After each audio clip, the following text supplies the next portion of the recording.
Prvý obrázok som namaloval v 13 rokoch, aj prvú knižku, monografiu o maliarovi som prečítal v 13 rokoch a odtedy ma to jednoducho nepustilo. Problémem bol, že moja mama nevedela, čo to zo mňa vlastne bude.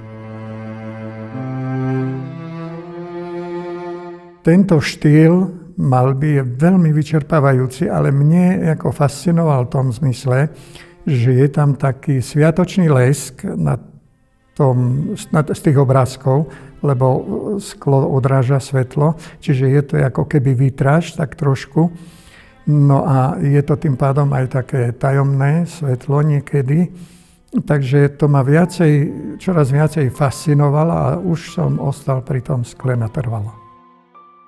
Viete, malovať na plátno alebo na papier to nie je problém.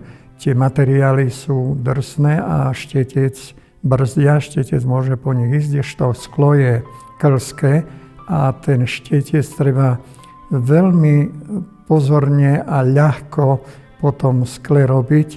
Ruka sa nesmie zachvieť, lebo ako náhle sa ruka zachvieje, tak vidno tam každý ten otraz a potom to už není ono. Všetko človek musí mať v hlave. Čo tam nemá a náhodou spraví nie tak, jak to má byť, tak príklad, celý obrázok, na ktorom ste sa natrapili, neviem ako, od kresby, od prenesenia tej kresby na tú zadnú stranu skla, až po kolorovanie toho, vyjde na zmar, pretože opraviť sa to nedá a celé sklo musíte zahodiť, rozbiť a zahodiť. To je človeku vtedy doplaču, že taká námaha a z toho nič není. No, v prvom rade je naozaj tá myšlienka, ktorá chceme, aby z toho obrazu nejak vyvierala, ľuďom niečo hovorila.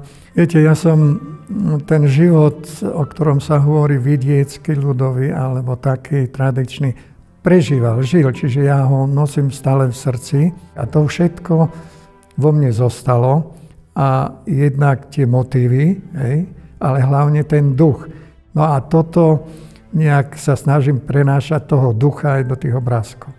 Sú to moje osobné spomienky, ale tie osobné spomienky určite sú zaujímavé aj pre iných ľudí. No a to som si porobil také škicky, také drobulníke škicky. A tie škicky som zväčšoval, až potom som zväčšil na taký formát, aký to už bude na skle. No a tam som dopracoval už všetky detaily, čo tam treba. Umyl som si sklo, lebo sklo sa musí odmastiť, lebo ináč by tam tie farby nechytali. No a potom som začal prenášať tú kresbu z papiera na sklo. Voľakedy obrázky boli malované v takých plochách. Čiže jednotlivé plošky vedľa seba boli a vytvárali takú mozaiku toho. Ja chcem, aby tie obrázky boli také vzdušnejšie. Preto napríklad tie detaily z akvarelu alebo z tempery, lebo tie farby sú také vzdušnejšie, prezračnejšie. A potom aj keď olejovými nanedávam, tak dávam také veľmi riedke, aby trošičku to bolo vzdušné, aby to nebolo také hutné naliaté na tom skle, tie farby, ale proste, aby tam bolo trochu vzdušnosti. A tá vzdušnosť pre mňa je aj to, čo napríklad vidím aj v dielach starých majstrov, ktorí sa takisto snažili prevzdušniť či už obraz krajiny alebo nejakej figurálnej kompozícii a to ma baví.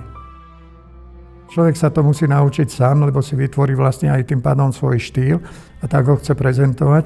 A poviem vám pravdu, jak ja som sa učil.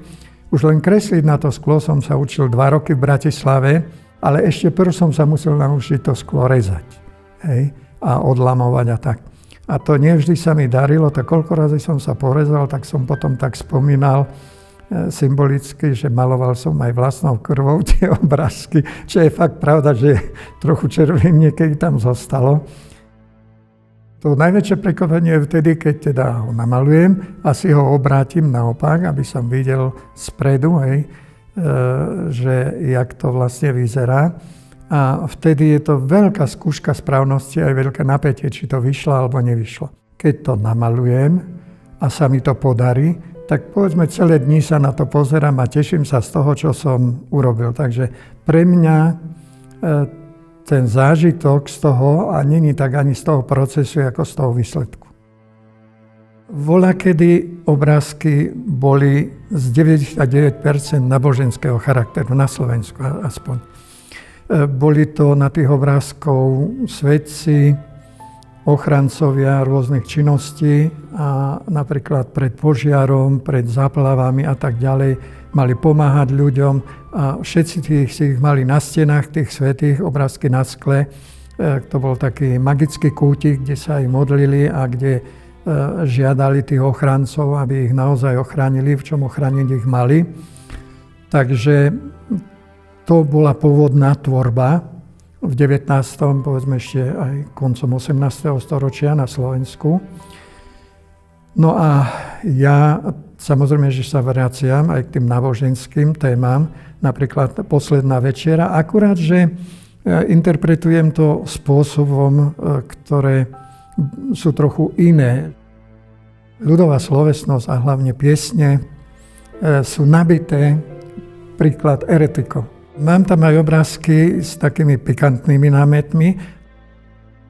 Môj milý rukoval, tak mi nakazoval, že by moje ličko nech to neľuboval. A ona mu odpovedá, neboj sa môj milý, nič mu nestane, aj druhý poľúbi, aj tebe zostane.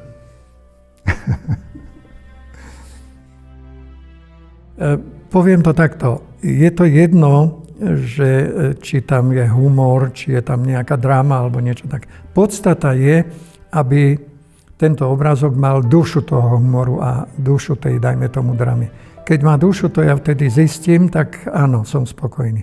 Malujem nie preto, aby som ľuďom posielal nejaké posolstvo dramatickej doby, alebo že je tu tak, alebo inak. Ja proste malujem jednoducho v tom zmysle, aby sa to ľuďom páčilo. Keď sa ľuďom zapáči, tak moje obrázky a moja tvorba splnila tú úlohu, ktorú som chcela, to je všetko.